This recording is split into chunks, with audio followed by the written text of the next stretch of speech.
Fala pessoal, tudo bem? Sejam bem-vindos a mais um vídeo.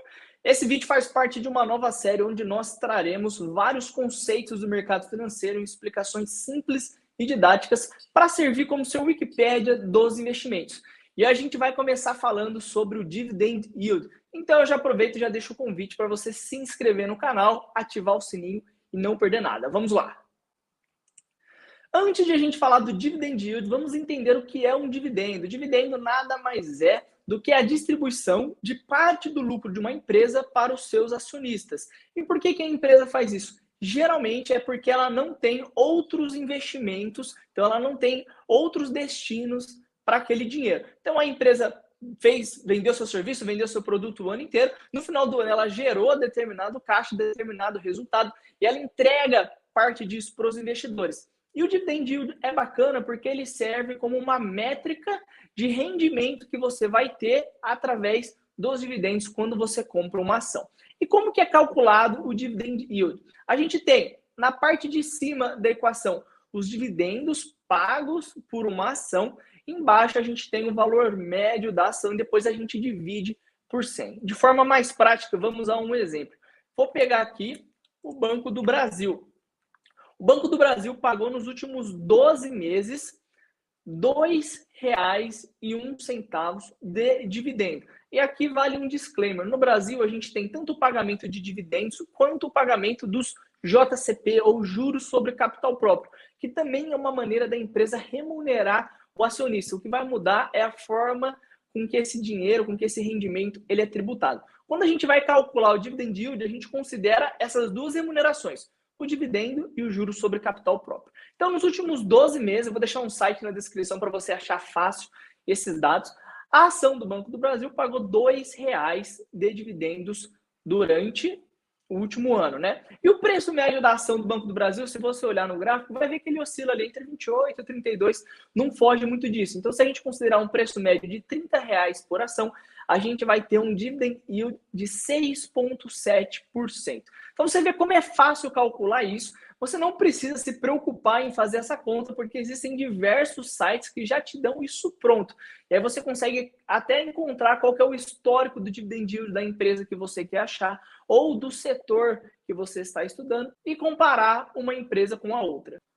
O dividend yield é um indicador clássico para quem faz análise fundamentalista e muito utilizado para os investidores. Mas você não pode utilizar esse indicador sozinho. Vamos falar então de algumas vantagens e algumas desvantagens desse indicador. A vantagem, uma das maiores vantagens que você pode ter é previsibilidade. Se você tem uma empresa que paga dividendos constantemente, seja mensalmente, ou trimestralmente, ou anualmente, você sabe de uma forma um pouco mais assertiva qual que é o fluxo que você vai ter.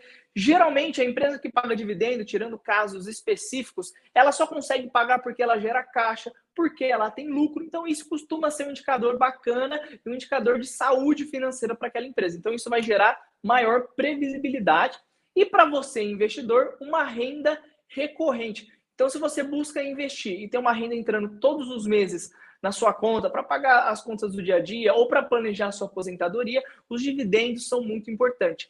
E no Brasil, a gente tem uma vantagem com relação ao resto do mundo, que é a isenção de imposto de renda sobre os dividendos. Então, se você tem o que a gente chama de vacas leiteiras, né, as empresas que pagam muito dividendo, você recebe isso constantemente, você não paga imposto sobre esse dividendo, diferentemente do lucro que você tem quando você vende uma ação. Então, esse é um ponto super positivo. E o quarto e último ponto, uma grande vantagem, é a liquidez que você tem. Porque se você tem esse recurso entrando constantemente na sua conta, você tem liquidez para aproveitar oportunidades de mercado. Imagina que aquelas ações que você gosta, a empresa que você considera sólida, as ações despencaram. Você vai ter sempre um dinheiro ali e você vai poder comprar essas ações a um preço mais baixo. Ou mesmo surgiu uma oportunidade em um outro mercado que você não estava esperando. Ao invés de vender as suas ações, você vai ter aquela liquidez, então aquele dinheiro constantemente pingando na sua conta e você vai conseguir aproveitar. Então, os dividendos, eles costumam ser muito positivos. Mas quando você olha esse indicador para investir, existem alguns pontos de atenção e a gente vai falar sobre isso. E o maior risco que você pode ter ao olhar só esse indicador é cair num velho trap, quando você cai em uma furada. E isso por quê? Muitas vezes, aquela ação que você está analisando, ela pode ter um dividend yield Porque a empresa fez uma distribuição pontual. Então, imagina uma empresa que vende biscoito. E aí ela tem várias fábricas e, de repente, ela percebe que naquela cidade aquela fábrica não tá com a produtividade que ela quer, ou vai ter um aumento de alguma alíquota municipal, alguma coisa do tipo, e ela resolve vender aqueles equipamentos, vender aqueles ativos. E ela pega esse dinheiro que entrou e distribui aos acionistas.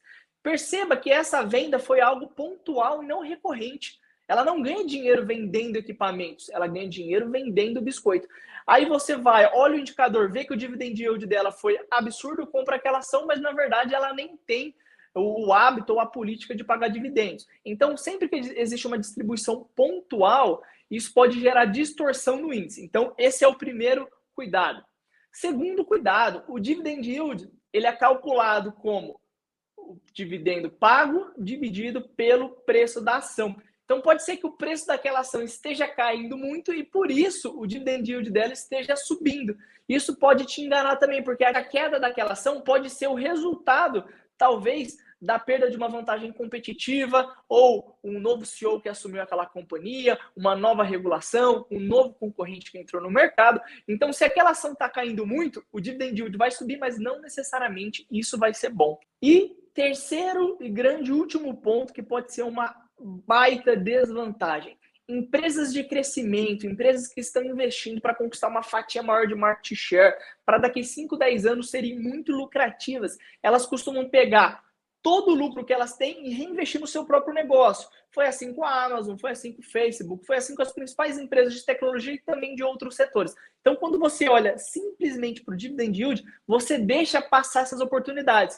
Isso porque as empresas que mais pagam dividendos são aquelas empresas mais estáveis, em setores mais maduros, elas não têm muito o que fazer com aquele dinheiro. Já as empresas que têm muito potencial, muitos projetos, elas costumam não pagar. Então, se você olhar só por essa métrica, que é sim uma métrica boa, você pode deixar passar boas oportunidades.